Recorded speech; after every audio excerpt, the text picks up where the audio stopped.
Thanks for joining Fitz in the Kitchen. Today we're with our Dallas Division President Travis, and we're making a backyard shrimp boil in Thermador steam oven.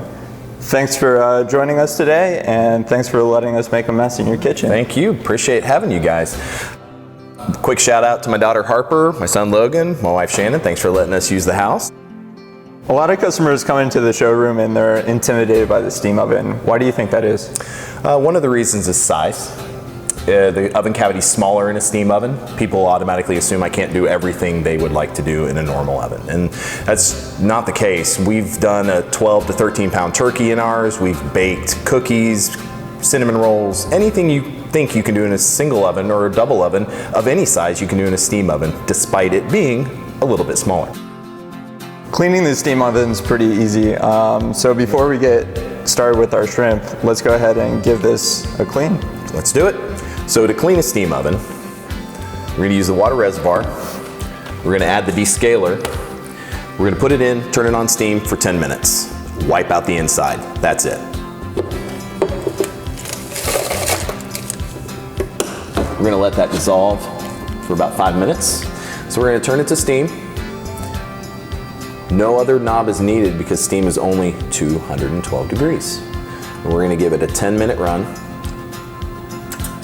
And immediately starts preheating. You'll see the water fill up.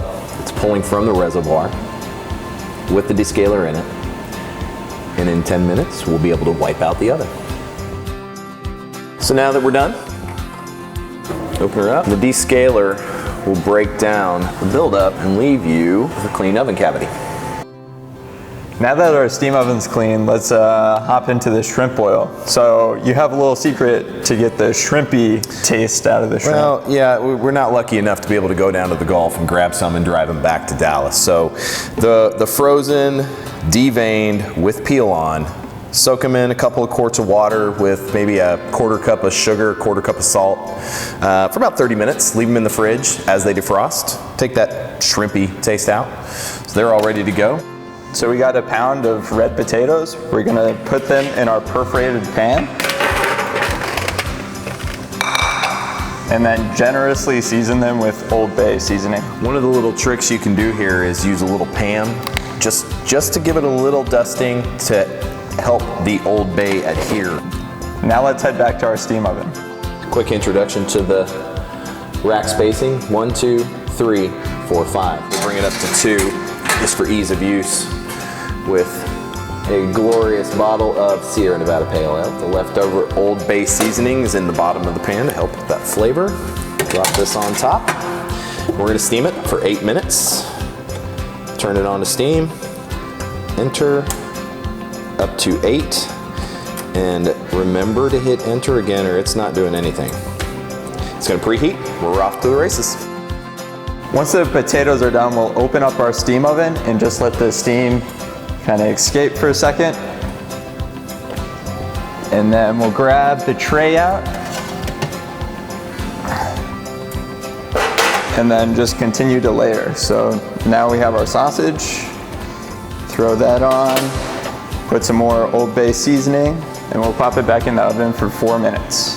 So once our sausage has been in the steam oven for 4 minutes, we'll go ahead and open the oven, let the steam roll out, and we'll add our corn. We'll put it in the oven for another 4 minutes. All right, so to finish her up, let the steam roll out. Bring out, sausage is looking great. Potatoes, getting there. Well, we're just simply gonna add the shrimp. We do about 1 pound. Not the jumbo, probably the 50 count per pound. That's a little over 1 pound. In it goes. We're gonna go for another 4 minutes. Be ready to roll.